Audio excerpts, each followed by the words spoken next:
जिनके बारे में कि हम कभी सोच भी नहीं सकते।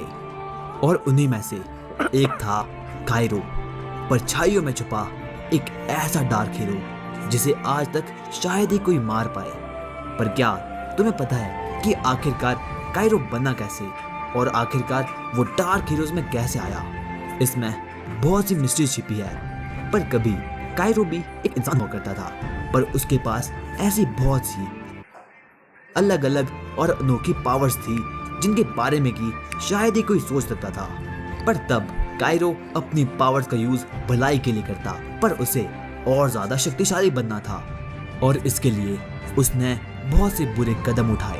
उस वर्ल्ड में कुछ ऐसी पावरफुल चीजें रखी थी जिन्हें कि अगर कोई भी एक बार छू ले तो वो हमेशा के लिए इनविंसिबल बन जाता है। और उस दुनिया में ऐसे बहुत से लोग थे जो कि बिल्कुल कायरो की तरह दिखते थे, पर उससे ज्यादा शक्तिशाली शायद ही कोई था। कुछ पावरफुल लोगों ने ऐसा फैसला किया कि वो लोग अपनी पावर्स की हेल्प से कायरो से उन सभी पावर्स को छिपा लेंगे ताकि कायरो कभी भी उन तक पहुंच ना पाए, क्योंकि अगर कायरो उन तक एक बार पहुंच गया फिर इस वर्ल्ड को कोई भी बचा नहीं सकता था। और जब कायरो को ये बात पता चली तो उसने एक बहुत बड़ी वॉर शुरू कर दी। उसने अपने साथियों की मदद ली नैदर से और एक ऐसा पोर्टल बना दिया जिसकी मदद से कि नैदर के लोग ओवरवर्ल्ड में आ पाए। और उसके बाद उन लोगों ने मिलकर पूरे के पूरे ओवरवर्ल्ड को तबाह कर लिया। पर इस वक्त ऐसा हो ना पाया और कायरो का ये मिशन भी इनकम्प्लीट रह गया।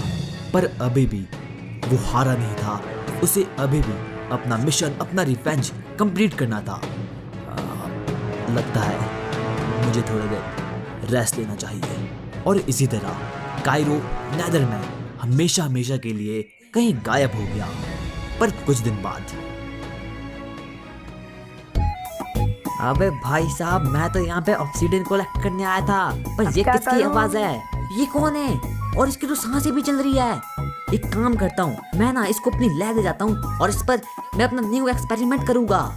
और उसके बाद उस साइंटिस्ट ने कायरो को अपनी लैब ले गया और उसी वक्त से वो कायरो पर अपने एक्सपेरिमेंट करने लगा।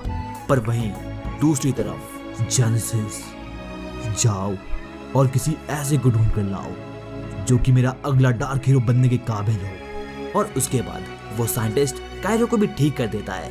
अरे कायरो, तुम जिंदा हो। और जैसे ही कायरो अपनी सालों की नींद से उठता है वो सबसे पहले ही साइंटिस्ट को मार देता है। और ये जोकर कौन था? पर कायरो अभी भी अपनी शक्तियों से बिल्कुल अनजान था, क्योंकि अब उसके पास कुछ ऐसी पावर्स आ चुकी थी जिसकी वजह से कि वो किसी भी मॉब को या फिर किसी भी प्लांट को एक बहुत बड़ा हैवान बना सकता था।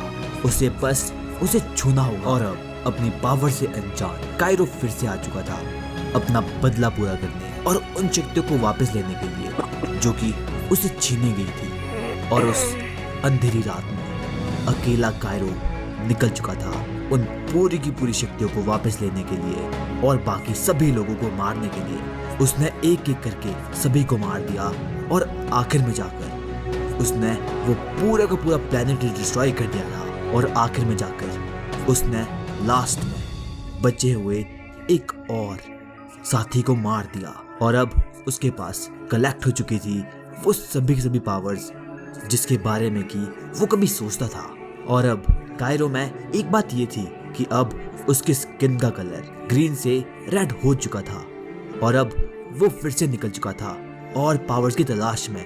और इसके लिए वो गया द नेदर किंग के पास। उसने नेदर किंग को भी अपनी पावर्स दी और उसके बाद उसने शुरू कर ली एक बहुत बड़ी वॉर। और उस वॉर से ही लगभग हाफ वर्ल्ड तबाह हो चुका था और बहुत सालों तक कायरो उस वर्ल्ड में घूमता रहा। और आखिर में जाकर वो घूमते घूमते जा पहुंचा एक विलेज में। पर उस गांव के विलेजर्स ने भी कायरो को अपने गांव में रहने नहीं दिया और उसे निकाल दिया। और अब कायरो भी अकेला पड़ चुका था। और एक रात कायरो अपने घर की तलाश कर ही रहा था कि इतने में उसे सामने दिखाई पड़ा एक अजीब सा मॉब। और जैसे ही कायरो ने उसे टच किया उसकी पावर एक्टिवेट हो गई और तब उसे पता चल चुका था अपनी रियल पावर्स के बारे में। मतलब कि अगर वो किसी को भी टच कर लेता तो वो एक भयानक मॉब में बदल जाता।